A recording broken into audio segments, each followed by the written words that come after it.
यस्तो राम्रो र पिसफुल ठाउँ अनि चिया बगानै बगान भएको। झट्ट हेर्दा चाहिँ इलाम जस्तो देखिन्छ तर यो इलाम होइन है, धनकुटा हो। सो हाई एभ्रिवान, आज चाहिँ मसँग धनकुटा घुम्न जाम है त। आजको मेरो यात्रा चाहिँ विराटनगरबाट सुरु हुन्छ। भिडियो चाहिँ मैले धरानदेखि बनाउन सुरु गरेको अनि हामी चाहिँ धरानदेखि लागेर भेडेटार पनि आइपुग्यौं। भेडेटार आएपछि फोटो त खिच्नै पर्यो अनि एक दुईटा फोटो पनि खिचिहाले। मौसम पनि सफा थियो अनि हिँड्नु चाहिँ मजा लागिरहेको थियो।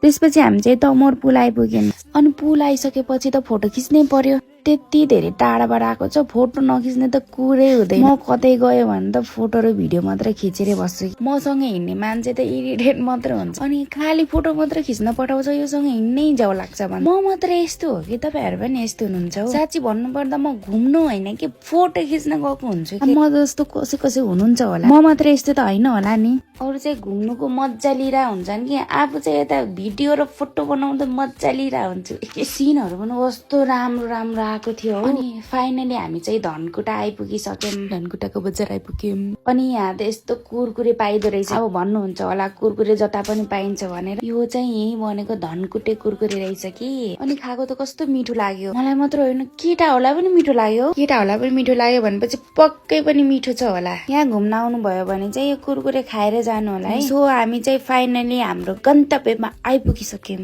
गुराँसे। भ्यूहरु चाहिँ यस्तो राम्रो देखेको थियो। आहा कस्तो राम्रो।